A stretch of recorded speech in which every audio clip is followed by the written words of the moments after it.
تونس عملت مراسم استثنائية في عملية دفن جثث موتى الكورونا، لكن لحد الآن فما تكتم على الإجراءات هذه. أما اللي عرفناه إنه ما ينجم حتى حد من العائلة يودع جثة المتوفي بالكورونا. لا تتم مراسم دفن، ولا تتم غسل الجثة، ولا تكفينها، ولا تتم تجمعات لقبول العزاء، ولا صلاة الجنازة. والأمر من هذا الكل إنه أهالي الموتى ما يحظوش بالوداع الأخير، وما ينجم يحضر على عملية الدفن كان شخص واحد فقط من العائلة. نقل الجثة يكون داخل صندوق معقم وبحضور أعوان الصحة اللي باش يقوموا بعملية الدفن. في الأغلب يكونوا بين 2 ولا 3 من الناس.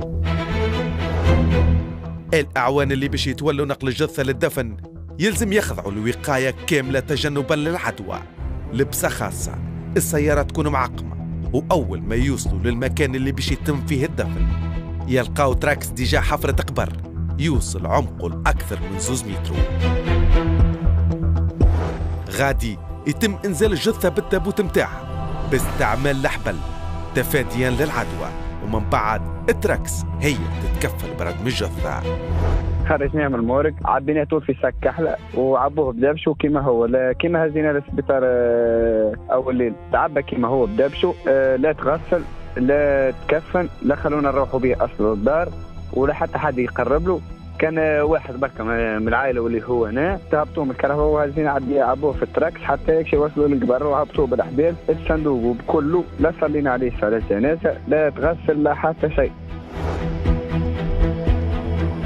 مع تزايد أعداد الوفيات في عدد من دول العالم بسبب انتشار فيروس كورونا، العديد من الدول بدأت في التفكير كيفاش يتم التخلص من جثث الموتى، خاصة مع وصول أعداد الوفيات إلى المئات في نهار واحد، الشيء اللي خل بعض البلدان تاخذ إجراءات قاسية جدا ومأساوية.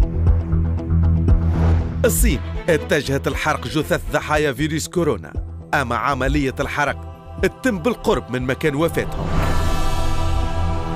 عملية حرق الجثث تصير داخل محرقة، الجثة تبقى تتحرق 4 سوايع لين توصل تتحول لرماد.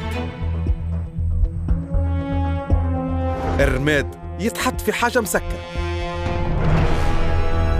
ويتسلم عائلة المتوفي بالكورونا الرماد هذا، وهما أحرار يحتفظوا به أو يدفنوه. وهذه مشاهد من إيطاليا، كماين عسكرية تابعة للجيش الإيطالي تحمل توابيت لضحايا فيروس كورونا.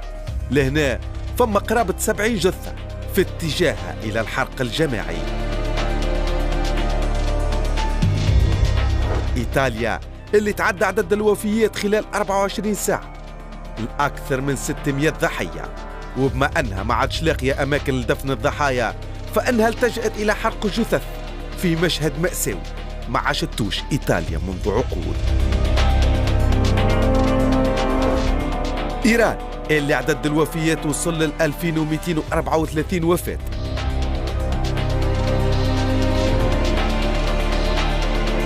تعاملها مع جثث الكورونا مختلف زادة، منعت تسليم الجثث لأهاليها، وساعات تبقى جثث أكثر من 6 أيام مطيشة في مغسلة لعدم توفر ظروف مناسبة للدفن. وبالنسبة لدفن الجثة وزارة الصحة هي اللي تتكفل بدفنهم، أما بإجراءات مشدة.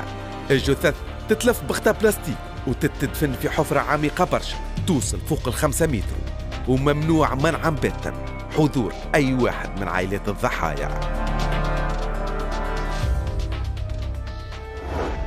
الخوف من العدوى عبر جسم متوفي خلى برشا بلدان تاخذ إجراءات استثنائية في مراسم الدفن.